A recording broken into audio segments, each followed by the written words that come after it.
गुरुजी, कथक की भाषा इतनी विस्तृत और बृहद है, इसका व्याकरण इतना स्ट्रॉन्ग है, तो फिर पारंपरिक प्रस्तुतियाँ जो हैं कथक की, वो अमूमन एक समान देखने को मिलती हैं, ऐसा क्यों?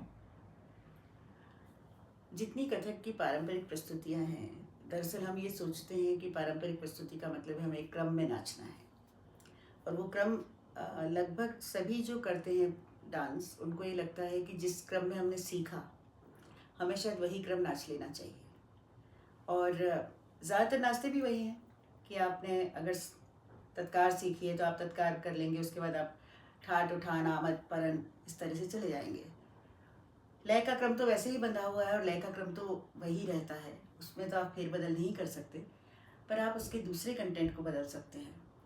वो प्रस्तुतियाँ एक सी होती इसलिए हैं क्योंकि हम उस वस्तु क्रम को नाच रहे होते हैं, पहली बात। दूसरी बात, हम ये नहीं समझ पाते हैं कि ये जो नृत्य है ये हमारी भाषा है।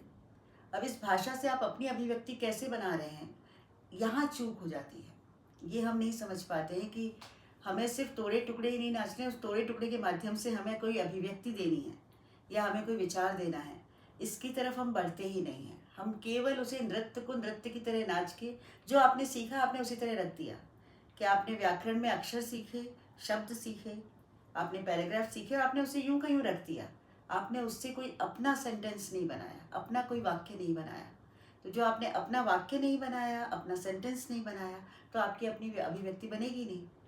हमें ये समझना पड़ेगा कि जो हमने वस्तुक्रम सीखा है, ठाट उठान आमद तोड़ा टुकड़ा परन गत वगैरह, जितना भी हम सीखते हैं, जितने भी हमारे ये टर्म है हमारे, उन सब का मतलब है कुछ। और हमें उसे अपनी अभिव्यक्ति और अपने विचार के लिए उसे अप्लाई करना पड़ेगा। जब तक हम उसे ऐसा नहीं करेंगे तब तक पारंपरिक प्रस्तुतियाँ एक सी होंगी।